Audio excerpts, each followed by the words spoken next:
কেন হাসবে? দেখো না দাদা, স্কুল বাস এসে রোজ দাঁড়িয়ে থাকে। আমি দেরি করে গেলে সবাই হাসে। রোহন তো চেঁচিয়ে বলে, "Again, Master Abir Banerjee is late." ঠিক ঠিক। বৌমা, এ তোমার ভারী অনেক। তুমি রোজ রোজ আবিরের দেরি করিয়ে দিচ্ছ। ঠিক বলেছেন বাবা, এরপর থেকে না আবিরকে আমি তাড়াতাড়ি করে খাবার করে দিতে হবে। এই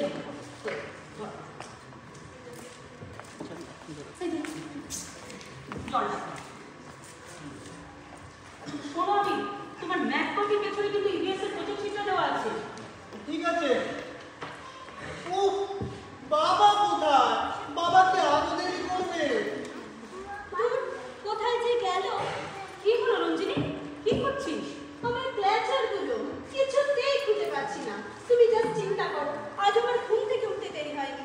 দেখ গোছানো, তুমি টিফিন করে রেখেছিলে, সেটাও অর্ধেক খাওয়া হয়ে গেল। একটা ক্ল্যাচারও খুঁজে পাচ্ছি না। এদিকে আজকের ফার্স্ট ক্লাসটা ঠিক 8:45-এ। কেন নাকি বৌদি, আমার এখনো চুল কাটা হয়নি।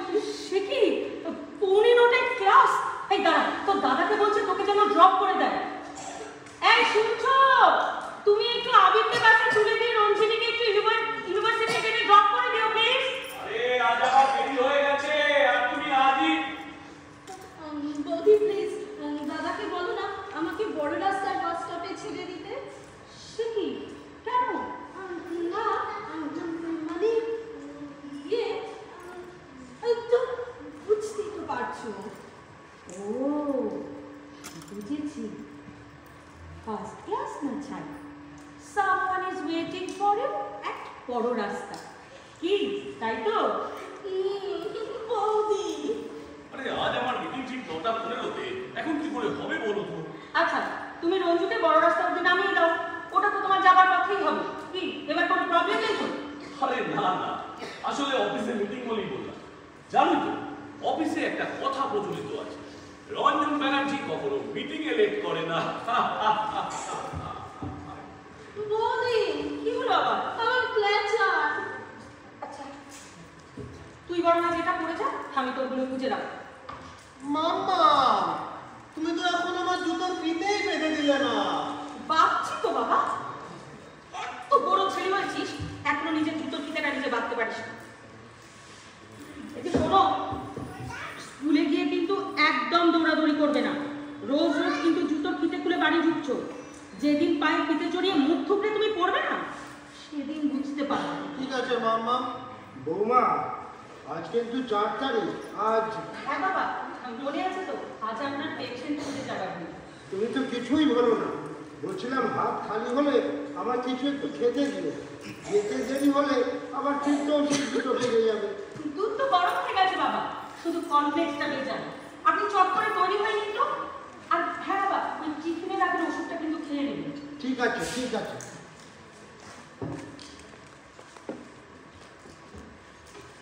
এই আমি রেডি। হ্যাঁ আমি রেডি। রঞ্জিনী রেডি? না সে কি রঞ্জিনী, তুই এখনো তৈরি হলি না? আরে বাবা, আমার তো অফিসে ঢুকতেই দেরি হয়ে যাবে। আরে রেডি রেডি বাবা, সবাই রেডি। এই তুমি আগে ব্রেকফাস্টটা তো খাও। শোনো, বেশি কিছু খাবো না, এই 2টো কেক রাখো আর ওই হাফ গ্লাস দুধ রাখো। আচ্ছা তুমি কেকটা খাও, আমি জুসটা নিয়ে আসছি।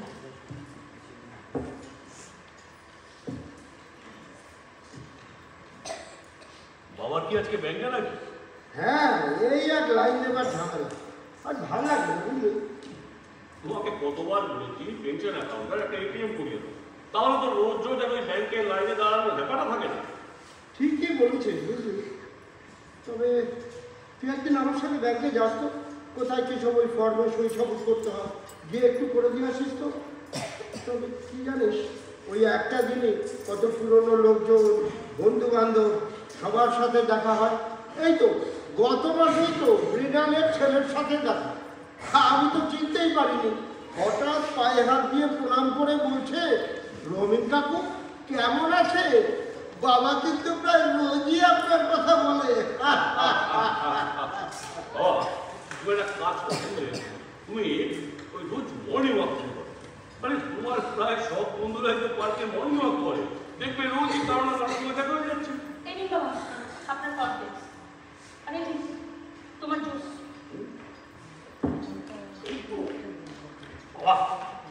তুমি একটা কাজ করো, বুঝলে তুমি তোমার বৌমাকে সঙ্গে নিয়ে যেও। আমার সময় কোথায় বল?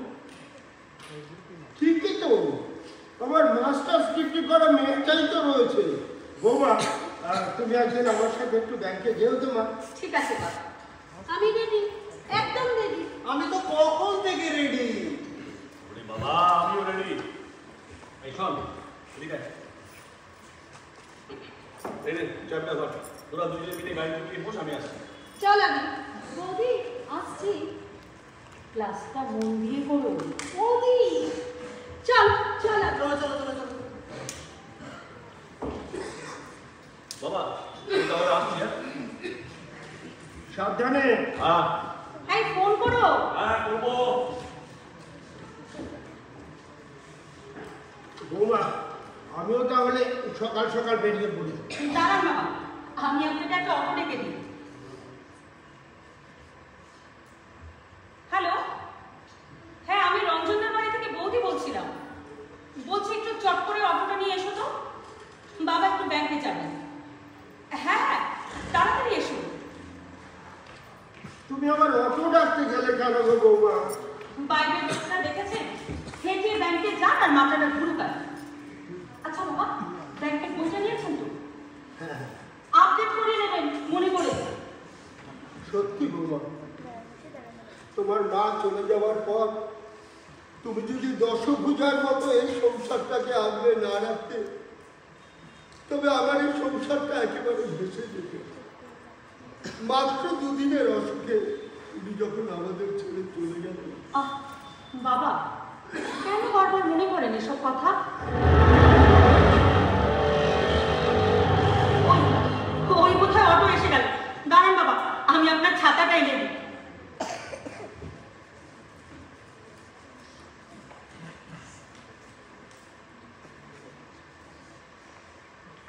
এই নিন বাবা আপনার ছাতা। আমি আসছি বৌমা। সাবধানে যাবেন। ঠিক আছে।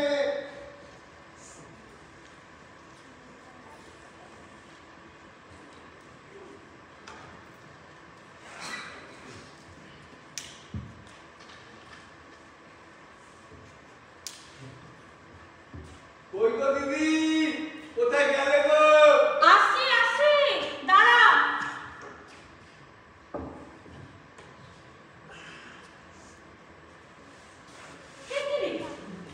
ভারী সিলিন্ডারটা একেবারে ঘরে করে নিয়ে এসেছিস? আরে সঙ্গে কাউকে আনলে পারতি তো। পালন করতে তোমার আজ্ঞা হে সিস্টার এল্ডার। আনতে পারি গন্ধ বাদন, এ তো তুচ্ছ সিলিন্ডার। চলো গো চলো, রেখে আসি। হ্যাঁ দেখিস, এই সাবধানে। হ্যাঁ ঠিক আছে। আর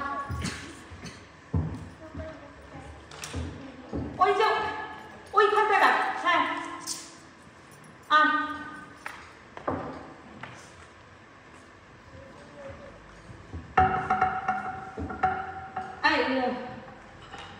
বস, একটু জলটা খা। এই তুই একটু বস, আমি একটু মিষ্টি নিয়ে আসি। কেন রে? এখন একদম সময় নেই গো দিদি, হেভি ব্যস্ত। কিসের এত ব্যস্ততা হঠাৎ করে এই সময়?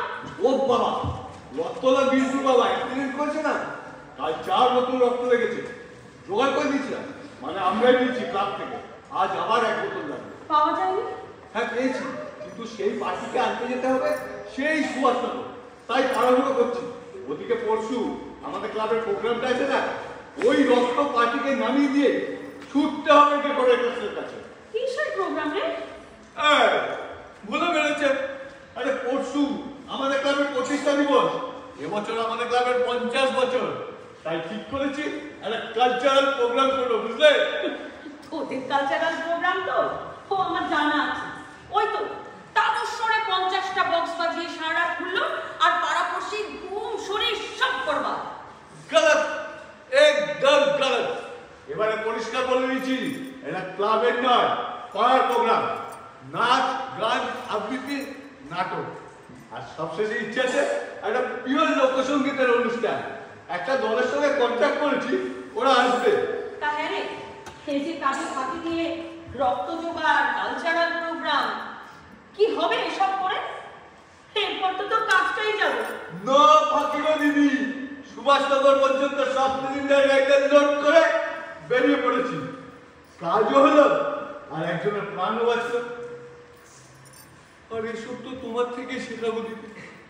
সেদিন তুমি আমার মাকে মাঝরাতে রক্ত দিয়ে বাঁচিয়েছিলে বলেই না এখনো তোমার এই ভাইটা অনাথ হয়ে যায়নি।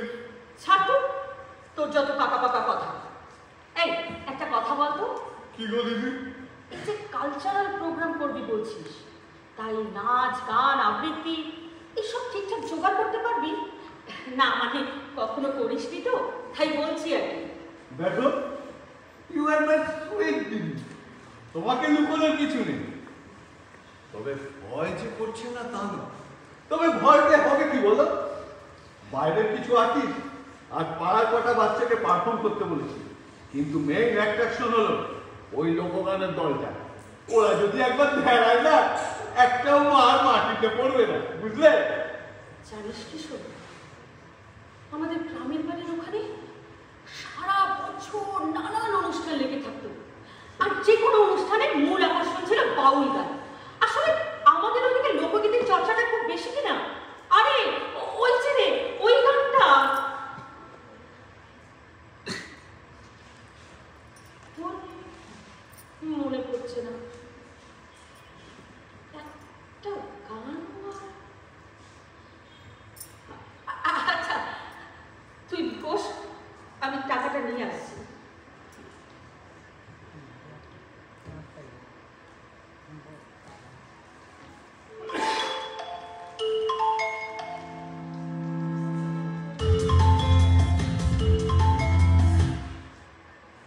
হ্যাঁ বল। না না, ফাইনাল হয়ে গেছে, ঠিক 7:30। এই শোন, ফোনটা করে ভালোই করেছিস। নেপালকে বলবি 200 চেয়ার আর 17 চিন কালকের মধ্যেই যেন ফেলে দিয়ে যায়। না না, চেঞ্জ হবে না। এই নে, টাকাটা ধর। একটু ধর, এটা একটা সই করে দিও তো। হ্যাঁ বল। কি? দেখ ভাই, এবারকার প্রোগ্রামটার দায়িত্ব কিন্তু আমার। কোন রকম ন্যায়ালাপ্পা আমি হতে দেব না। কি আমি বলছি না তো হিন্দি মানে খারাপ? এই শোন, সুমিতকে ধ্যাসনামো করতে বারণ করে নিবি, আমি সাপ জানিয়ে দিলাম। কি?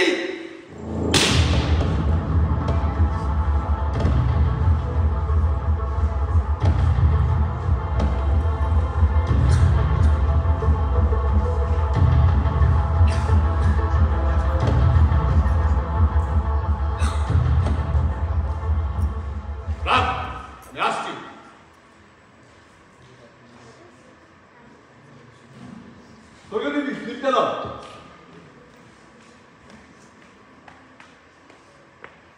কি বইটা করে দাও। না মানে নামটা, আরে রঞ্জনদার নামটাই লিখে দাও না। হ্যাঁ হ্যাঁ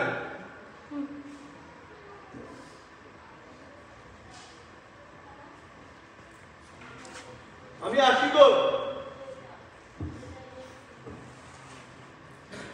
প্রোগ্রামটা কিন্তু পরশু,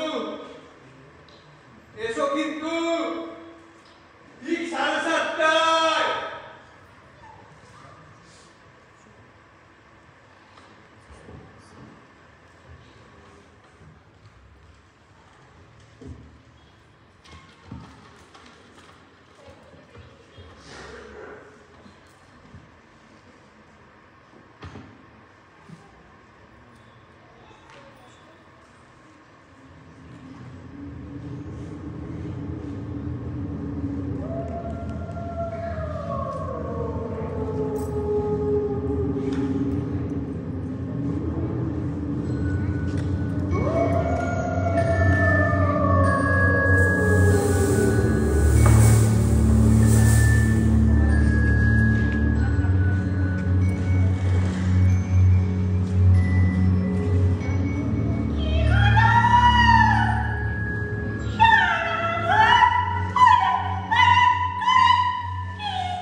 সকালে ফরমাল তন্ন করে খুঁজছি, কিন্তু পাচ্ছিও না।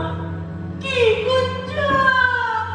যেখানে তোমার নামটা পাবে।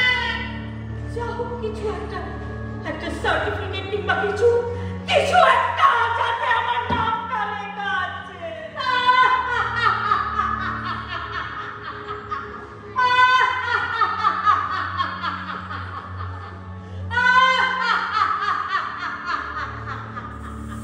হাসছো কেন? নে, কি নে? যেটা খুঁজছো মনে করে দেখো। তোমার সার্টিফিকেটস গুলো বাপের বাড়িতে নিয়ে আনবো করে আর তখনও এনেই উঠতে পারোনি। মানে দরকারেই যখন লাগেনি তখন আর এনে কি করবে? এটাই ভেবেছো। আর তাই তোমার হাতের সামনে তোমার নাম লেখা কোনো সার্টিফিকেট আর নেই। কি বলেছি? হ্যাঁ, না, মানে তুমি এত সব কিছু জানো কি করে? Does that matter? আমি কি ভুল বলেছি? না না, ভুল বলছো না, ঠিকই, কিন্তু আচ্ছা বলো তো কি করে খুঁজে পাই আমার নামটা? No problem. তোমার তো অনেক নাম, তার মধ্যে যে কোনো একটা বেছে নিলেই তো হয়। অনেক নাম, কিরকম? কেন? কখনো তুমি দশভুজা, কখনো বৌমা, কখনো মাম্মা, কখনো বৌদি, কখনো দিদি, আর কখনো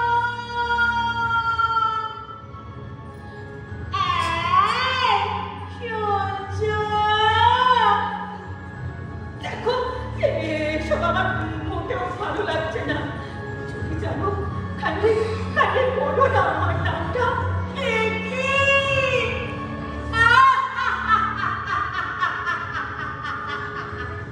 এতগুলো অপশন দিলাম, কোনোটাই ভালো লাগলো না। দেখো এসব রসিকতা আমার মোটেও ভালো লাগছে না। আমার নামটা যা কোনো কারণে মনে পড়ছে না, আমি সেটাই জানতে চাইছি।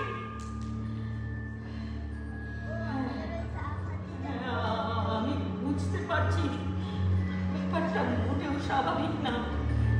কিছু একটা, কোনো একটা, কোথাও একটা ভুল হচ্ছে। কিচ্ছু ভুল হচ্ছে না, একদম না। এটাই স্বাভাবিক। একটু ভেবে দেখলেই বুঝতে পারবে তুমি তোমার নামটা অনেকদিন আগেই হারিয়ে ফেলেছো। ওটা জাস্ট এক্সিস্টই করে না। শেষ করার মতো তোমাকে বলছি, এ ধরনের আর কি আমার মোটেও সহ্য হচ্ছে না। কি যে একটা হচ্ছে। পড়বে, এক্ষুনি মনে পড়বে। পড়বে না, মনে পড়তে পারে না, কারণ আমি আবারও বলছি যে নামটা তুমি খুঁজছো সেটার কোনো অস্তিত্বই আর নেই। কি বলতে চাইছো তুমি? আমার নামের অস্তিত্ব নেই? মানে তো আমাদের অস্তিত্ব নেই। কি বলেছে? আছে তো, দিব্যি আছে। তোমার অস্তিত্ব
কাছে তুমি বৌদি।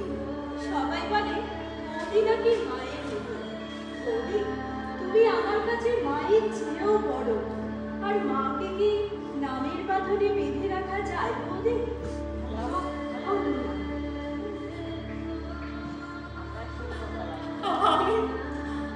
আমার নামটা, আমার আসল নামটা জানতে চাইছি, প্লিজ।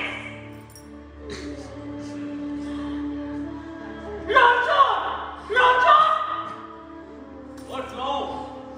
কি হলো? চিন্তা করছো কেন? রঞ্জন, রঞ্জন, তুমি এসেছো। আমি জানতাম তুমি আসবে। জানো তো, আমার না খুব বিপদ। কি হয়েছে বলো না, আমার সময় নেই। আমার নামটা কিছুতেই মনে করতে পারছি না। What? How funny! কাদের সময় এইসব? ফানি? মজা মনে হচ্ছে তোমার? আমি আমার নামটা মনে করতে পারছি না। আমার জন্য কি তোমার একটু সময় নেই? Well, এখন না নেই। এটা আমার কাজের প্রাইম টাইম, আর এই সময় যত সময় দেখা। কাজ কাজ কাজ, শুধু কাজ। কাজ ছাড়া কি কিছু নেই জীবনে? না নেই। আমার কাজ হচ্ছে এই সংসারে জ্বালানি দেওয়া, আর তোমার কাজ হচ্ছে সংসারের গাড়িটাকে চালিয়ে নিয়ে যাওয়া। তো তুমি তোমার কাজ করো, আর আমি আমার। আর শোনো, আমি জিজ্ঞেস করছিলাম, you are the wife of mister Ranjan Banerjee, আর এটাই তোমার একমাত্র নাম।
নামটা বললে না তো। আর সত্যি মাংসটা যা হচ্ছে না। ঠিক বলেছো বাবা, অনেকদিন পর ওই রুটি দিয়ে মুরগি খাওয়ার মতো একটা দারুণ আইটেম খেলাম। এক কথায় আউটস্ট্যান্ডিং। যা বলেছিস, যেমন সুন্দর সেদ্ধ হয়েছে মাংসটা, তেমন সুন্দর সুস্বাদু। এ একমাত্র আমাদের বৌমার পক্ষেই সম্ভব। ঠিক বলেছো বাবা। আসলে আমার মনে হয় কি জানো বাবা, ওই আমিষের প্রিপারেশনের হাতটা না মায়ের থেকে। হ্যাঁ রে, সারাদিন বসে বসে করিসটা কি বলতো? বৌদির থেকে রান্না বান্নাগুলোকে একটু শিখেও নিতে পারিস।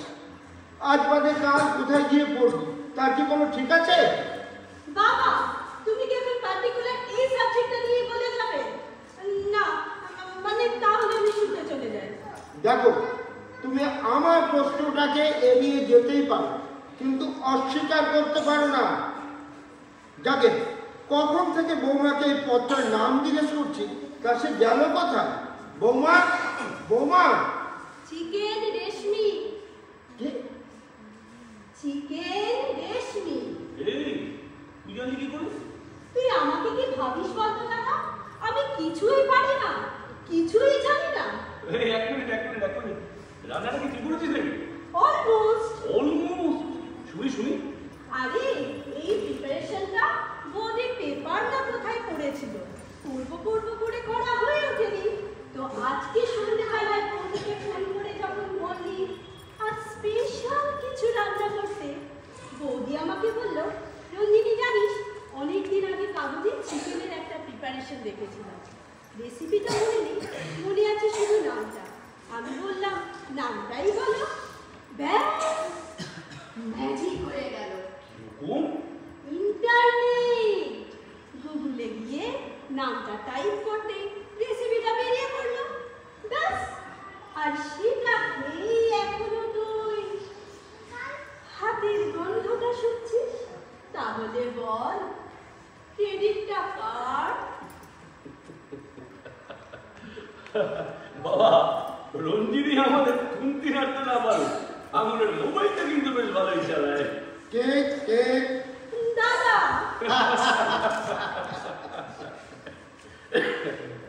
আমি বিছানা হয়ে গেছে, যাও শুতে চলে যাও। প্লিজ মাম্মা, এই গেমটা আরেকটু খেলে নি। 1 মিনিট। 1 মিনিটও নয়, যাও। কাল তো সানডে। না আর নয়, অনেক দেরি হয়ে গেছে, চল। তোর বৌমা, আমিও তাহলে শুতে চলে যাই। বিছানার পাশে আপনার ওষুধটা রাখা আছে বাবা। ঠিক আছে।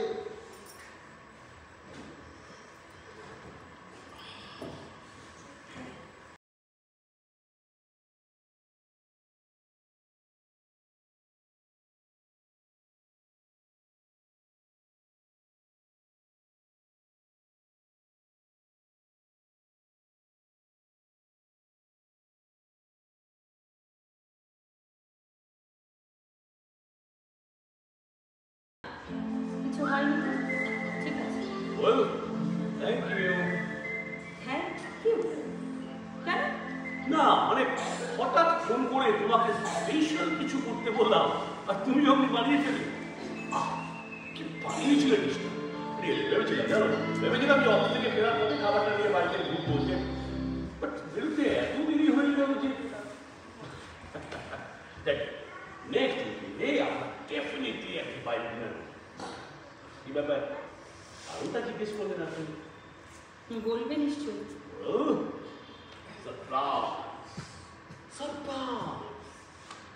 সময়ের অনেক আগে পরের প্রমোশনের অ্যাসুরেন্সটা পেয়ে গেল। প্রজেক্টে আমার পার্টটা দেখে ক্লায়েন্ট একেবারে চমকে গেছে, ভাবতে পারবে না, ম্যাডাম পর্যন্ত বলেছে। আরে এদিকটা তো ভেবেই দেখি, আমার 17 বছরের দীর্ঘ কেরিয়ারে সেরা অ্যাপ্রিসিয়েশন দেওয়া যাবে। নিজেকে আজ খুব স্যাটিসফাইড লাগছে। Today I am very happy. কি ব্যাপার, তুমি খুশি হওনি? খুশি খুশি তো বটে। Thank you. থ্যাংক ইউ কেন? কারণ তুমি আরো একবার আমাকে গর্বিত হওয়ার সুযোগ করে দিলে। What's wrong, dear? তুমি এভাবে কথা বলছো না। জানো, আজ আবিরের স্কুল থেকে ফোন এসেছিল। কেন? ওর ইভিএস এর প্রজেক্ট শিটটা ক্লাসে ফার্স্ট হয়েছে। হ্যাঁ, হবেই তো, আর ছেলে দেখতে হবে তো। হ্যাঁ, তাই তো বলছি। ওদের ম্যাডাম ফোনে খবরটা দিয়ে বললেন, you must be a proud mother. Yes, I am proud mother of Abir Banerjee, proud wife of mister Ranjan Banerjee. খুশি তো, ভীষণ খুশি রঞ্জন। তুমি কিন্তু ধীরে ধীরে বড্ড বিকাল হয়ে পড়ছো। যদি এর কারণটা আমি জানি না, তবুও বলি, তোমার এই তির্যক কথাগুলোর কারণ যদি হয় যে আমি তোমাকে সময় দিই বা অনেকদিন আমরা আমাদের মতো করে কোথাও ঘুরতে যাই, তাহলে বলে রাখি, ক্যারিয়ারের এই পিক আওয়ার্সে কিন্তু ওটা হতে বাধ্য, এবং তুমিও কিন্তু সেটা খুব ভালো করেই জানো। তাছাড়া এই সংসারে যে স্বাধীনতা তোমাকে দেওয়া হয়েছে তার বাইরে তুমি আর কি বেশি আশা করো বলো তো? বিয়ের পর তুমি আমাকে একটা নাম ধরে ডাকতে, মনে আছে? মনে পড়ে তোমার রঞ্জন? কি? আমার নাম? ডিসকাস্টিং। শোনো, আর মন দিয়ে শোনো। বিয়ে হয়ে যাওয়ার 15 বছর পরে এই প্রফেশনাল ফিল্ড আর প্র্যাকটিক্যাল ওয়ার্ল্ডের সাথে প্রতিদিন দৌড়তে লড়াই করতে করতে স্বপ্ন পূরণের রাতে এই ধরনের নেকামো আমার আর ভালো লাগছে না। তোমার সঙ্গে বিয়ে হওয়ার পর তোমাকে ভালোবেসে কিভাবে রাখা সেটা মনে রাখার থেকে কিভাবে তোমাদের আরো বেশি ভালো রাখা যায়, কিভাবে আরো বেশি সাকসেসফুল হওয়া যায় সেটা মনে রাখাটাই শ্রেয় বলে মনে করেছি। আর সেটা করতে গিয়ে অফিসে কাজের অভ্যেসটাকেই ভালোবাসা বানিয়ে নিতে হয়েছে আমাকে।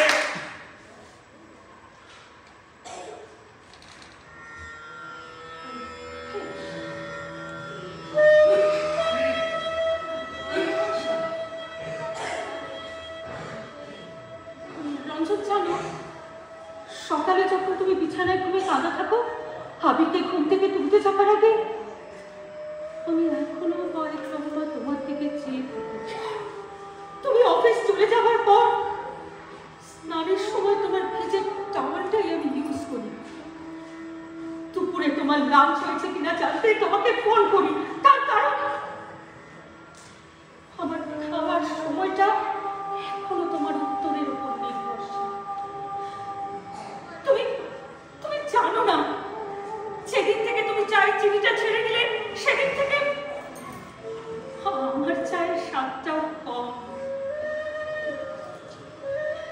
এটাকে তুমি ন্যাকামি বললে ন্যাকামি? ভালোবাসা বললে ভালোবাসা, আর অভ্যেস বললে অভ্যেস। Good night.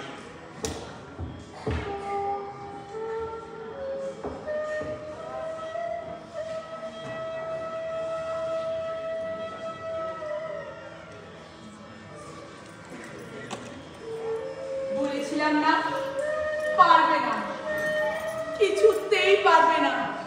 কিন্তু কিন্তু এটা আমার কি দোষ? আমি তো এভাবেই বড় হয়েছি, বাড়িতে মা পিসিদের তো ঠিক এভাবেই দেখে এসেছি। ঠিক, কোনো দোষ নেই তোমার। তোমাদের জীবনে তো একটাই উদ্দেশ্য, সংসার। তোমরা এই সংসার মন্দির বেরিতলেই উৎসর্গীকৃত প্রাণ। কি অনেক বাড়ি বাড়ি কথা হয়ে গেল। আচ্ছা, একটু সহজ করে বলা যাক, তুমিও সাকসেসফুল হতে পারতে, একজন সাকসেসফুল গায়িকা অথবা একজন সাকসেসফুল ওয়ার্কিং লেডি। তোমারও তো একটা প্রফেশনাল ক্যারিয়ার থাকতে পারত। তুমি তো উচ্চ শিক্ষিতা, কিন্তু তুমি সেটা করোনি। কারণ তুমি তোমার মা কাকিমাদের সারা জীবন এভাবে শুধু সংসারটাই করতে দেখেছো।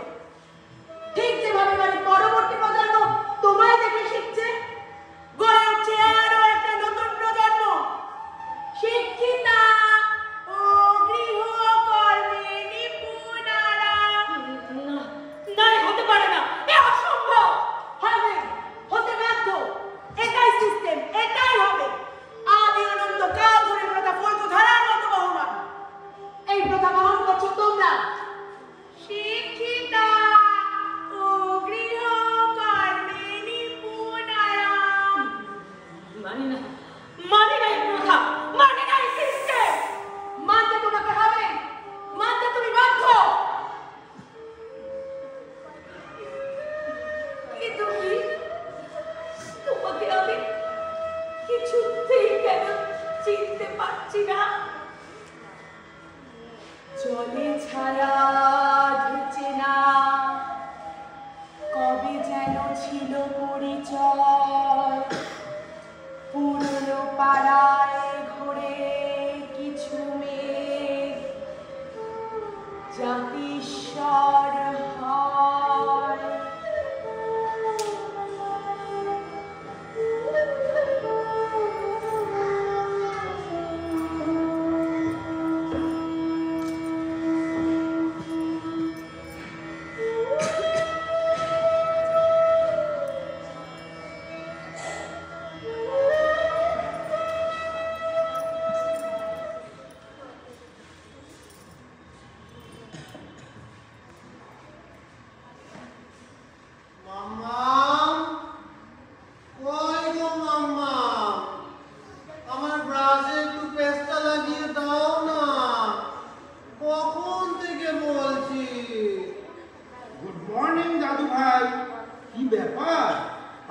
সকাল সকাল উঠে পড়েছ, আজ তো সানডে। আরে কাল বানিয়ে নিয়ে যেতে হবে, আবার স্কুলে গিয়েও বানাতে হবে। তাই তো সকাল সকাল উঠেছি, কিন্তু মাম্মামকে তো কোথাও খুঁজেই পাচ্ছি না। সে কি রে, তুইও খুঁজে পাচ্ছিস না? আরে বাবা, আমিও তো সকাল থেকে খুঁজে পাচ্ছি না। এই একটা মাত্র ছুটির দিন, কোথায় চাটা একটু বিছানার কাছে পাবো তা। আরে কই গো, তুমি কোথায় গেলে? তোদেরও বলি ভাই, একটাই ছুটির দিন, দেখ বৌমা হয়তো ঘুমোচ্ছে। না না, সে তো শোয়ার ঘরে নেই। এই আমি দেখ তো, তোর মা তো পিসির ঘরে আছে কিনা। না, বৌমা তো এদিকেও আসেনি। সকালে উঠে আমি দুধ দিলাম, পেপার নিলাম, কই দেখিনি তো।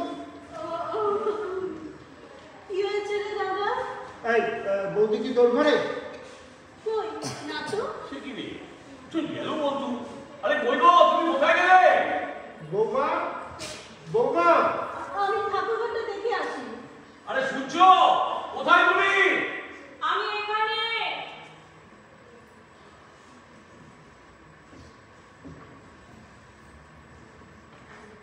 কোথায় গেছি? ছাদে। ছাদে? এই সাত সকালে? হ্যাঁ, অনেক সকালে গিয়েছিলাম, তখনও সূর্য ওঠেনি। আশেপাশে ঘুড়িগুলো নিকোষ অন্ধকারে ডুবেছিল, চিনতে পারছিলাম না জানো। তারপর সূর্য উঠল, অচেনা গলিগুলো আবার চেনা চেনা লাগতে লাগলো। সকালে সূর্যটা আজ অনেক দিন পর দেখলাম জানো। কিন্তু এই ব্যাগ নিয়ে?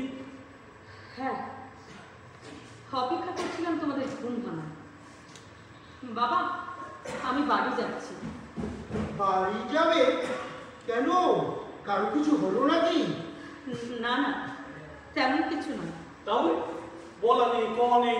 আচ্ছা দেখো, যদি সেরকম করে প্রয়োজন হয় আমাকে বলতে পারো, আমি না হয় স্নান করে ফ্রেশ হয়ে তোমাকে ছেড়ে দিয়ে আসবো। তার কোনো প্রয়োজন নেই রঞ্জন। প্রয়োজন নেই কেন?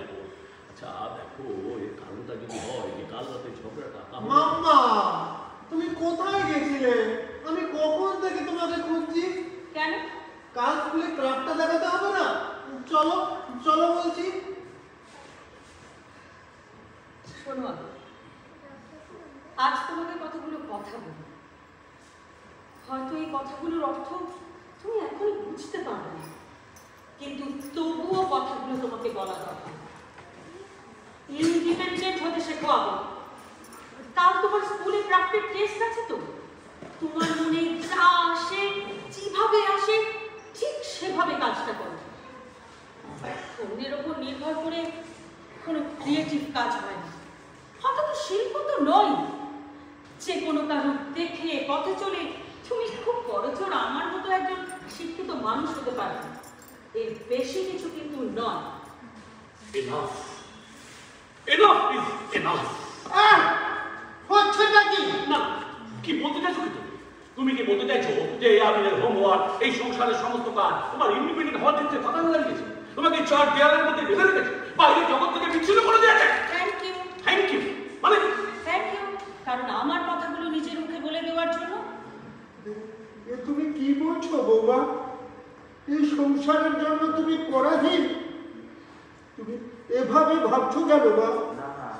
এই গোটা সংসারটাকে সে কবেই তো আমরা তোমার হাতে তুলে দিয়েছি। তুমি তো এই সংসারের সর্বময় কর্ত্রী। আমি তো কিছুই বুঝতে পারছি না বৌদি। তুমি ছাড়া আমাদের একটাও দিন চলবে না বৌদি। তোমাকে ছাড়া আমরা সবাই নাথিং, নাথিং, জাস্ট নাথিং।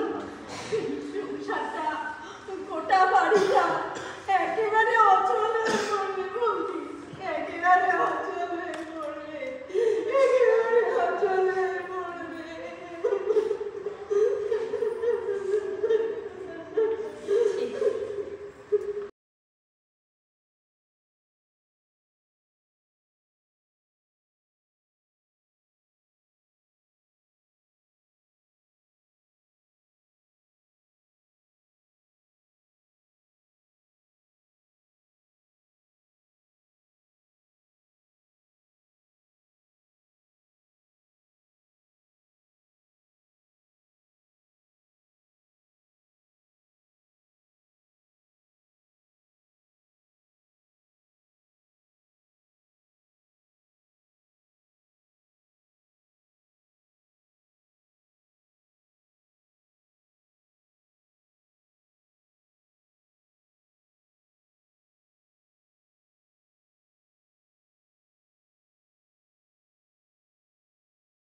দেরি হয়েছে। আসুন না, আসুন, বসুন। বাবা, তোমার মনে আছে তো বিশ্বকাকাকে? সেই যে আমাদের সম্বন্ধের সময় এসেছিলেন, তারপরেও তো এসেছিলেন একবার। এই সূর্য, কাকার জন্য একটু চা বসাও। হ্যাঁ? কাকার জন্য একটু চা বসাও। না না, চাটা সেসব পরে হবে। তা হ্যাঁ রে মা, তুই কোথাও বেরোচ্ছিস নাকি? হ্যাঁ, না না, মানে এমন কোথাও নয়। হ্যাঁ বলুন, আপনার বাড়ির সবাই ভালো আছে তো? বাড়ির সবাই? হ্যাঁ, বাড়ির বলতে তো দলের ছেলে মেয়েরা ভালোই আছে। আপনি জানেন না বাবা, আমার একটা গানের দল আছে। বহুদিন ধরে বাংলার লোকসঙ্গীত নিয়ে কাজ করছেন বিশু কাকা।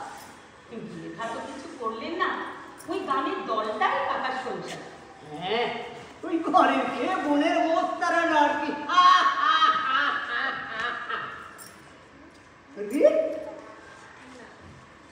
এটা আবার কে?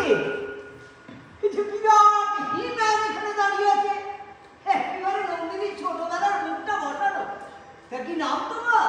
মাস্টার আবির ব্যানার্জি। বাহ বাহ। আর এটা নিশ্চয়ই সেই ছোট্ট রঞ্জিনী। থাক থাক, সেও তো কত বড় হয়ে গেল। অনেকগুলো বছর কেটে গেছে কাকা, অনেক কিছুই পাল্টে গেছে। ঠিক বলেছিস, আমিও কত বুড়ো হয়ে গেছি। এই দেখ, দুটো দাঁত পড়ে গেছে। তোমার তো আবির ব্যানার্জি, তুমিও তো তোমার মায়ের মতো গান গাও। না তো, আমি তো গান গাই না, মন্দ মতো গান গায় না। গায় না মানে? কিরে, গান গাওয়া ছেড়ে দিলি? বৌদি গান গাই তো। গাই তো মানে ওই তো আমার দলের মেইন ভোকাল আর্টিস্ট। কিরে, তুই আর একদম গান করিস না? হ্যাঁ, আমার আবছা আবছা মনে পড়ছে বটে। ওকে যখন প্রথম দেখতে গেলাম, ও ভারী সুন্দর একটা গান শুনিয়েছিল আমাকে। তাতেও সে সব বাঙালি মেয়েরাই গান শেখে। না না, বেশ মশাই, সবার গান গাওয়ার সঙ্গে আমার নন্দিনীর গান গাওয়া মিলিয়ে ফেললে চলবে না। আরে গানই তো ছিল ওর জীবন। কিন্তু কই, ও তো আমাদের কোনোদিন সেভাবে। হ্যাঁ হ্যাঁ, বিয়ের পর অবশ্য কয়েকবার গুনগুন করে গান গাইতে শিখেছি। ও যে সে কি, কি বলছো রতন? তোমরা কেউই পালিতের গান শোনাবি? নন্দিনী, সত্যি এ বাড়িতে কেউ জানে না? কারোর কোনো দোষ নেই কাকা, এই দোষ শুধুমাত্র আমার। আমি কাউকে জানতে দিইনি আমার অতীত। কেন? কারণ আমি নিজেই সেটা ভুলে গেছি কাকা। আমি আমার অতীতটাকে ভুলে গেছি। আমি ভুলে গেছি আমার গান, আমার ভালো লাগা, মন্দ লাগা।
রাতের সব তারাই আছে দিনের আলোর গভীরে।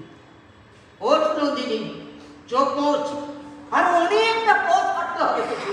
সে পথ কবে হারিয়ে গেছে কাকু। না না, পথটা হারিয়ে যায়নি, তোর চোখের সামনে প্রবল কুয়াশায় ঝাপসা হয়ে গেছে। পথটা একই জায়গায় আছে।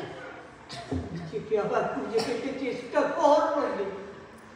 বুঝলি, হাজার হাজার নন্দিনীর মতো নিজে হারিয়ে যাবি না। পারবো না, কিছুতেই পারবো না। কাকা, প্লিজ হেল্প মি। পারতে তোকে হবে। নে, আমি একটা গান করছি, আমার সাথে গলাটা মেলাতো। অনেক চেষ্টা করেছি কাকা, পারবো না, কিছুতেই পারবো না। না মা, তুমি গাও। তুমি যদি না গাও তবে আমরাও তো এই জাল ছিঁড়ে বেরোতে পারবো না মা। তোমার মতো আমরাও তো এই ব্যবস্থার জালে বন্দি। গাও না ববি, প্লিজ প্লিজ গাও। গাও, তুমি গাও। তুমি না গাইলে আমি যে সবচেয়ে বড় অপরাধী হয়ে যাব। এই কলঙ্কের ভাগিদার আমাকে পুরো নন্দিনী। গাও, তুমি গাও। বাবা, তুমি খাও না বাবা, তুমি খাও না, প্লিজ তুমি খাও না।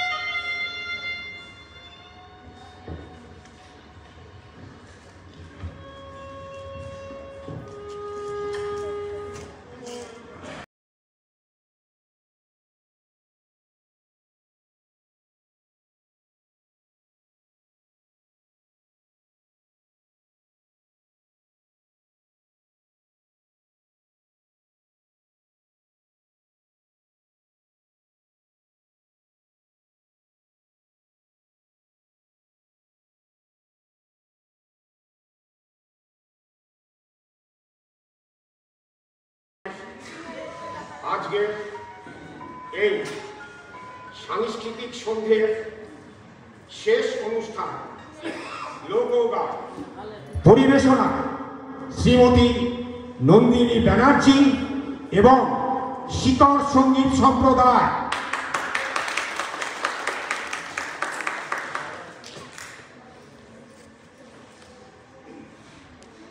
নমস্কার। উপস্থিত দর্শক সাধারণকে শিকড় লোকগানের তরফ থেকে জানাই আন্তরিক প্রীতি, শুভেচ্ছা ও অভিনন্দন। দীর্ঘদিনের অনভ্যাসের কারণে যদি কোনো ভুল ত্রুটি হয়ে থাকে তাহলে নিজ গুণে মার্জনা করে দেবেন। সপ্তর্ষি মিউজিকটা দে।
ধন্যবাদ। আমরা আহেরি নাট্য সংস্থার পরিবেশনা দেখলাম। সকলকে অনুরোধ করবো একটু বসবার জন্য। আমি কয়েকজন মানুষকে একটু মঞ্চে ডেকে নিতে চাই। প্রথমেই ডেকে নিচ্ছি আহেরি নাট্য সংস্থার সাথে যারা যুক্ত আছেন সকলকে মঞ্চে ডেকে নিচ্ছি। পাশাপাশি ডেকে নিচ্ছি সম্মিলিত সাংস্কৃতিক জোট নড়াইলের সুযোগ্য সভাপতি মলয় কুমার কুণ্ডু মহোদয়কে। একসাথে ডেকে নিচ্ছি চিত্রা থিয়েটার নড়াইলের সাধারণ সম্পাদক নাজমুল হাসান লিজা, আমাদের সাংস্কৃতিক অঙ্গনের আরেকজন অভিভাবক মাহবুবুর রহমান লিটু। আমাদের মাঝে উপস্থিত আছেন প্রতিধ্বনি নাট্য সংস্থার সভাপতি মাহবুবী রসুল অরুণ ভাই, আপনাকে একটু মঞ্চে ডাকছি। একই সাথে শেখ হানিফ, আপনাদের এই কয়েকজনকে একটু মঞ্চে আসবার জন্য আমি একটু বিনীতভাবে অনুরোধ করছি। আমরা জানি যে আসলে আমরা নাটক দেখলাম, পরপর 2টি নাটক দেখলাম, দীর্ঘ সময় ধরে নাটক দেখলাম। তো আমরা নাটক সম্পর্কে ছোট্ট একটু যদি যারা আছেন আমরা একটু অনুভূতির জায়গাটা একটু শুনতে চাই। আমি আমাদের যারা আছেন, আমি অরুণ ভাই আছেন, আমার মাহবুবুর রহমান বিটু ভাই আছেন, নাজমুল হাসান লিজা আছেন, আপনাদের কাছ থেকে ছোট্ট করে একটু নিয়ে অনুভূতি নিতে চাই, ছোট্ট করে, খুব বেশি না, যেহেতু সময়টা দিকে একটু খেয়াল রেখে যদি নাটক সম্পর্কে একটু বলেন আমাদের। নাজমুল হাসান লিজা, চিত্রা থিয়েটারের সাধারণ সম্পাদক। ধন্যবাদ।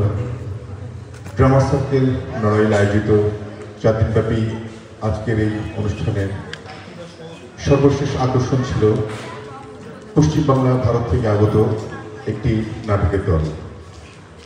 তো আসলে আমরা যেহেতু নড়াইলের বাংলাদেশের 63 নম্বর একটি জেলা, আমাদের এখানে ব্যবস্থাপনাও তেমন একটা ভালো নয়। আমরা যতটুকু পেরেছি আমাদের সাধ্যমতো তাদেরকে এখানে আমাদের এই মঞ্চে নাটক নিয়ে এসেছেন তারা, এই জন্য আসলে আমরা ধন্য হয়েছি। তো অবশ্যই বলা যেতে পারে যে নাটকটি আমাদের দর্শক যারা ছিলেন তাদের ভালো লেগেছে। আসলে দীর্ঘদিন পর আমরা হয়তো একটি ভালো নাটক দেখলাম আমাদের এই নড়াইলের মাটিতে। তো আবারও আমি চিত্রা থিয়েটার নড়াইলের পক্ষ থেকে আহিরি নাট্য দলকে অভিনন্দন জানাচ্ছি। আপনারা সবাই ভালো থাকুন, সুস্থ থাকুন। ধন্যবাদ সবাইকে। ধন্যবাদ আহিরি নাট্য সংস্থা। আমরা আসলে সকলের কথা শুনতে পারলে ভালো হতো। তারপরেও আমি কথা হয়তো শুনবো না, কিন্তু মঞ্চে আসার জন্য যুগান্তর নাট্য সংসদের সাধারণ সম্পাদক মহিউদ্দিন এবং আমাদের শহীদুল্লাহ শাহিনও উপস্থিত আছে। আমি তাদেরকে একটু মঞ্চে আসার জন্য অনুরোধ করছি। শাহিন এবং মহিউদ্দিন, শীতল আছে, আমি সবাইকে ধন্যবাদ জানাচ্ছি। মঞ্চে আসলে আসার জন্য অনুরোধ করছি। আমরা এবার কথা শুনবো আমাদের আরো একজন নাট্য ব্যক্তিত্ব, বাংলাদেশ শিল্পকলা একাডেমি কর্তৃক গুণীজন সম্মাননা প্রাপ্ত নাট্য অভিনেতা মাহবুবী রসুল অরুণ, প্রতিধ্বনি শিল্পী গোষ্ঠীর সুযোগ্য সভাপতি। ধন্যবাদ আসাদ। আমি প্রথমেই ধন্যবাদ জানাতে চাই আহিরি নাট্য দল। প্রথম শব্দটা এই যে চমৎকার, দ্বিতীয় কথাটা এই নাটক হচ্ছে একটা দলগত কাজ। আমার দৃষ্টিতে দুটো জিনিস খুব ইম্পর্ট্যান্ট ছিল আজকের নাটকের, এই নাটকের। সেটা হচ্ছে দলগত কাজ এবং সাবলীলতা। এই দুটো জায়গাতেই আহিরি সেরা ছিল। ভালো লেগেছে, অনেক ভালো লেগেছে। পাশাপাশি একটা অনুভূতি কাজ করছে, আমার দলটার নাটক যদি আমি আহিরিকে দেখাইতে পারতাম ভালো লাগতো। হয়তো কোনোদিন সুযোগ হবে, হয়তো হবে না, তবে পথ চলা তো থামবে না। আহিরিকে বলি, আমরা পথ চলছি সমান তালে, দুর্দান্ত গতিতে। আপনারাও চলুন। এই আন্দোলনকে এগিয়ে নিয়ে যেতে হবে সমাজ পরিবর্তনের জন্য। ধন্যবাদ সবাইকে। ধন্যবাদ মাহবুবী রসুল অরুণ ভাইকে। আসলে আমরা অনেক কথা শুনতে পারলে ভালো হতো। আমি ছোট্ট একটি ইনফরমেশন দিই। দাদারা যখন নড়াইলে আসতে চেয়েছেন, আমরা বলেছিলাম যে আসলে আপনাদের কী চাহিদা আছে। ওনারা লাইটের একটি তালিকার কথা বলেছিল যে এই লাইটগুলো যদি দেওয়া যায়, তো সেই ক্ষেত্রে আমরা হয়তো 10% সাপোর্ট দিতে পেরেছি, 90% দিতে পারিনি। আমাদের অনেক ব্যর্থতা আছে। তো ব্যর্থতার মাঝেও আপনাদের সফলতাগুলো আমাদেরকে উৎসাহ দিয়েছে, অনুপ্রেরণা জুগিয়েছে। আমরা এখন কথা শুনবো আমাদের কালচারাল অঙ্গনের একজন অভিভাবক, সম্মিলিত সাংস্কৃতিক জোটের আমাদের একজন অভিভাবক আমাদের মাহবুবুর রহমান লিটু ভাইয়ের কাছ থেকে। আমাদের মাহবুবুর রহমান লিটু ভাই। ধন্যবাদ। প্রথমে আমি ধন্যবাদ দিতে চাই আমি সহ যারা আমরা দর্শক শ্রোতা হিসেবে ছিলাম। আমরা চমৎকার একটি উপস্থাপনা আমরা উপভোগ করলাম। এটা একটি নারীর অস্তিত্বের গাঁথামালা। মানুষের একজন ব্যক্তির অবিচ্ছেদ্য বিষয় হচ্ছে তার নাম এবং জন্মস্থান। এটা যদি কোনো কারণে ব্যত্যয় ঘটে যায় তাহলে সে ব্যক্তির কোনো অস্তিত্ব থাকে না। এখানে একজন নারী, তার পরিচয় হচ্ছে সে অমুকের মা, অমুকের স্ত্রী, অমুকের মামি। এইভাবে আমরা জানি যে এই সম্বোধনের মাধ্যমে সে হারিয়ে গেছে। এমনই হারিয়ে গেছে নন্দিনী, যে নন্দিনীর অর্থ হচ্ছে আনন্দদায়িকা। সে কিন্তু অবলীলাক্রমে সে যে সংসারে এসেছে সে সংসারে সে আনন্দ দিয়ে যাচ্ছে। তার উপরে অর্পিত দায়িত্ব সে পালন করে যাচ্ছে এবং তাকে দশভুজা বলা হচ্ছে। এটা এক ধরনের আমাদের পুরুষদের এক ধরনের, বিশেষ করে আমি পুরুষদের কথাই বলবো, যে তার কাছ থেকে আদায় করে নেয়ার যে একটা কৌশল, এই যে দশভুজা, এটা আমাদের জন্য এটা খুবই একটা শিক্ষামূলক। আমরা শেখার কোনো শেষ নাই। খুব দারুণভাবে উপভোগ করলাম, খুব দারুণভাবে শিক্ষা গ্রহণ করলাম যে আমাদের নারীর অস্তিত্বের কথা আমরা ভুলে যাই। নারীর জয় হোক, নন্দিনীদের জয় হোক, আহিরির জয় হোক। আমাদের নড়াইল একটি ছোট্ট জেলা, ছোট্ট জনপদ। এখানে আমাদের অনেক সীমাবদ্ধতা আছে। আমরা আপনাদেরকে কতটুকু দিতে পেরেছি আমরা জানি না, কিন্তু আমরা অনেক পেয়েছি। আপনারা সেই তার কাটার বেড়া ডিঙিয়ে এখানে এসেছেন, আমাদেরকে দিয়েছেন। আমরা এটা মনে রাখবো, আমরা পালন করার চেষ্টা করব, আমরা লালন করার চেষ্টা করব। আপনাদের জন্য শুভকামনা রইল। আমাদের জন্য আপনারা শুভকামনা রাখবেন বলে আমার বিশ্বাস, যেন আমরাও এগিয়ে যেতে পারি। সবাইকে আবারও শুভেচ্ছা। ভালো থাকবেন, সুস্থ থাকবেন। ধন্যবাদ। একটি পথ চলা শুরু হলো, হয়তো এই পথ চলা আরো অনেক দিন থাকবে। আজ হয়তো ড্রামা সার্কেলের আমন্ত্রণে এসেছেন, কাল হয়তো প্রতিধ্বনি আপনাদের আমন্ত্রণে কলকাতা যাবে। এই পথ চলাটি চলবে, আমরা তেমন একটি প্রত্যাশা করছি। এখন আমাদের সঙ্গে কথা বলবেন আমাদের আরো একজন অভিভাবক, এস.এম. সুলতান শিশু চারু ও কারুকলা ফাউন্ডেশনের সুযোগ্য চেয়ারম্যান শেখ হানিফ মহোদয়। সবাইকে ধন্যবাদ। আমি শুধু এইটুকু বলবো যে আহলি যে নাট্য সংস্থা এসছে নড়াইলে অনেক কষ্ট করে। আমরা হচ্ছে, আমার আগে একজন ভাই বলল যে 64টা জেলা নিয়ে বাংলাদেশ, আমরা হচ্ছে 63 নম্বর। তার মানে হিসাবটা আপনারাই করবেন যে আমাদের কতটুকুন আছে। তো আসাদ ছোট ভাই সে বলেছিল আপনাদের লাইট বা সব কিছু, তো ও যখন আমাকে বললো আমি খুব হাসছিলাম যে নিজের তো ঘরই নেই, তো সে সিঁড়ি কোথায়। তো আমাদের এই শিল্পকলা যা দেখলেন, আমি শুধু ওই লাইনটা বলবো না, আমি শুধু এইটুকুনি বলবো যে আপনারা যেটা করেছেন অনেক অনেক, মানে আমি তো ওই ভাবনা বুঝি না, যারা নাট্যকর আমার বন্ধু এখানে আছে সবাই, কিন্তু তারপরে আমি বলবো যে আমাদের ছেলে মেয়ে, আমাদের আগামী প্রজন্মরা আপনাদের এইটা দেখে অনেক অনুপ্রেরণা পাবে এবং তাদের সাহস যোগাবে যে তারা আপনাদের জিনিস দেখার সুযোগ পেয়েছে। তো আমি শুধু এইটুকুন দাবি রাখবো যে আমরা প্রতি বছর না হোক মাঝে মধ্যে যে আপনাদের এই সহযোগিতাটা, এই মেলবন্ধনটার জন্য আমাদের সারা জীবন থাকুক। আমরা হয়তো বুড়ো হয়ে গেছি আর কয়দিন, কিন্তু যারাই থাকবে তাদের জন্য নড়াইল এবং কলকাতার এই জায়গাটা, খর্দা যোগাযোগের মাধ্যমটা যেন থেকে যায়, এটা আমার একটা অনুরোধ থাকবে। সবাইকে ধন্যবাদ। ধন্যবাদ জনাব শেখ হানিফ মহোদয়কে। এখন কথা বলবেন আমাদের অভিভাবক, যুগান্তর নাট্য সংসদের সম্মানিত সভাপতি, সম্মিলিত সাংস্কৃতিক জোট নড়াইলের সুযোগ্য সভাপতি মলয় কুমার কুণ্ডু মহোদয়। খড়দা পশ্চিমবাংলা, ভারত, আহেরি আমাদের চমক দেখিয়েছে। আমরা চমকে আকৃষ্ট, আমরা সন্তুষ্ট। আমরা আহেরিকে শুভেচ্ছা, অভিনন্দন, কৃতজ্ঞতা জানাই যে 63 নম্বর নড়াইলে আমি আমারটা স্বীকার করার, মানে নড়াইলের মানুষ উর্বর, কিন্তু নড়াইলের পারিপার্শ্বিক এখনো আমরা সেই জায়গায় নিতে পারি নাই। এটা হয় রাষ্ট্রীয় ব্যর্থতা নয় আমাদের ব্যর্থতা। আজকে আমাদের একটা অডিটোরিয়াম আছে কিন্তু আধুনিকায়ন আমরা করতে পারি নাই। তো এখানে সাউন্ড সিস্টেমের অভাব আছে। তারপরেও আপনারা এই যে নাটকটা করে গেলেন, আমরা কৃতজ্ঞ। আপনাদের পদধূলিতে নড়াই কর্ষণ উর্বর হলো, আমরা উর্বর হলাম। আর আমাদের যে মেলবন্ধন, এই মেলবন্ধন চিরকালের জন্য অটুট থাকবে, এইটাই আমাদের চাওয়া। আপনারা আপনাদের কষ্টটুকু আমাদের দিয়ে যাবেন, আর ভালোটুকু আপনারা নিয়ে যাবেন। খর্দা হোক, আহেরি আমাদের হৃদয়ে সারা জীবনের জন্য একটি কথা লিখে রাখবে। আপনারা আমাদের ভালোবাসবেন, আপনাদের আমরা ভালোবাসবেন। ধন্যবাদ।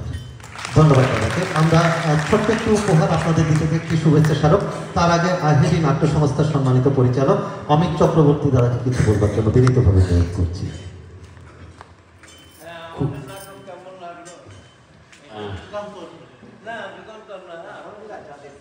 হ্যাঁ, অবশ্যই। গতকাল দুটো নাটক আমরা দেখেছি। দুটো নাটক দেখার পর আমরা যেখানে বলার সৌভাগ্য হয়েছিল, কিছু কথা বলেছি। অবশ্যই ভালো লেগেছে, খুবই ভালো লেগেছে। এবং যে ছোটরা কাজ করেছিল তাদের প্রত্যেককেই বলেছি যে সত্যি মানে অসাধারণ, এতগুলো বাচ্চা মিলে একসঙ্গে স্টেজে যে কাজটা করেছিল তার কোনো তুলনা হয় না। এবং আশা করি ওরা আগামী দিনে আরও ভালো এবং বড় নাট্যকর্মী হবে এবং আপনাদের এরকম ভালো ভালো নাটক দেখাবে।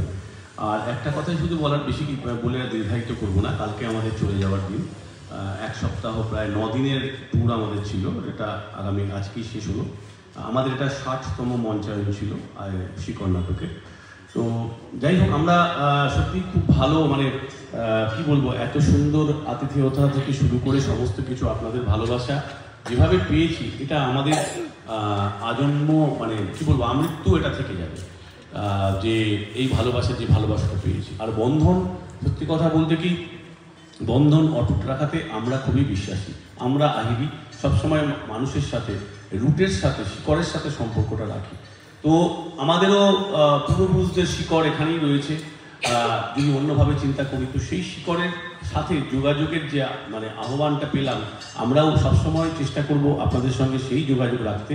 এবং যখনই আপনারা যে কোনো কাজে আমাদের ডাকবেন, আমরা চেষ্টা করব সমস্ত রকম বাধা অতিক্রম করে এখানে চলে আসতে। কারণ এটা আত্মার টান। দুই বাংলার যে সংস্কৃতির যে মিলন স্থল বা যে মিলনের যে ক্ষেত্রটা, সেটা এই বৃত্তটা এখানে এসেই সম্পূর্ণ হয়, এটা আমাদের মনে হয়েছে। তো আপনারা যখন যেরকম দরকার হবে আমাদের বলবেন, আমরা সবসময় প্রস্তুত থাকবো। আগামী দিন আপনাদেরও শুভ হোক, নাট্যোৎসব আরও বড় করে হোক, আরও ভালো হোক, আপনাদের অডিটোরিয়ামগুলো আরও ভালো হোক, সব কিছুর উন্নতি হোক। আশা করি হবে। মানুষ তো আশাবাদী, আমরাও আশাবাদী। হতাশ হলে চলবে না, সব কিছুর জন্যই কাজ করে যেতে হবে। আশা করি ধীরে ধীরে সব কিছুই পরিবর্তন হবে। একদিন আমরা আমাদের লক্ষ্যে ঠিক পৌঁছে যাব। যে গানটা আমরা যখন ঢুকছিলাম, বাজাচ্ছিলেন, তো উই শ্যাল ওভারকাম, সবসময় আমরা ওভারকাম অবশ্যই করবো সমস্ত রকম অসুবিধা। প্রত্যেকে ভালো থাকবেন, প্রত্যেকের জন্য আহেরির তরফ থেকে রইল শুভকামনা। ধন্যবাদ। আমি নিচের শিশু কাননের সাথে যুক্ত আছি। শিশু কাননের পক্ষ থেকে আপনাদেরকে অভিনন্দন এবং শুভেচ্ছা। এখন ড্রামা সার্কেলের সম্মানিত সভাপতি শেখ জাদি নৈমাজপাড়ি বনানীকে অনুরোধ করছি, আমাদের সম্মানিত যে সমস্ত গুণীজনেরা আমাদের মাঝে আছেন, মলয়দা, হানিফ ভাই, লিটু ভাই, অরুণ ভাই, ট্রান্সফুল হাসান, লিজা, যারা মঞ্চে উপস্থিত আছেন, সবাইকে সাথে নিয়ে আহেরিকে তাদের একটি শুভেচ্ছা স্মারক তুলে দেওয়ার জন্য আপনাকে অনুরোধ করছি। শেখ জাদি নৈমাজপাড়ি আমাদের সম্মানিত সকল অভিভাবককে সাথে নিয়ে আহেরি নাট্য সংস্থাকে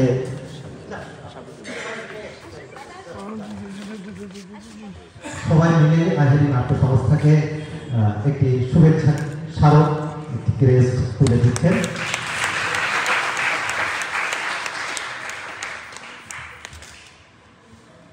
নাট্য উৎসব উপলক্ষে ড্রামা সার্কেল নড়াইল একটি পোস্টার করেছে, নাটকের পোস্টার। এখন সেই নাটকের পোস্টারটি সম্মানিত সকল অতিথিবৃন্দ একসাথে আহেরি নাট্য সংস্থার হাতে তুলে দিচ্ছেন। আর এর সাথে আমরাও একটা শুভেচ্ছা স্মারক দুই বাংলার মৈত্রীর জন্য নিয়ে এসেছি, সেটিও আমরা আসাদ ভাইয়ের হাতে তুলে দিতে চাই। আমাদের আহেরি নাট্য সংস্থার পক্ষ থেকে তুলে দিচ্ছেন আমাদের দলের সভাপতি অনিতি গোস্বামী।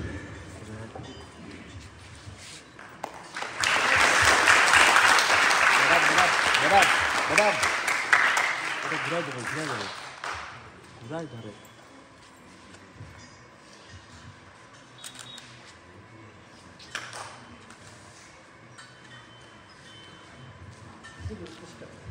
এই যে আমাদের পোস্ট নাটকের যে পোস্টারটি করা হয়েছে, এখন সম্মানিত সকল অতিথি একসাথে আপনাদের হাতে তুলে দিচ্ছে।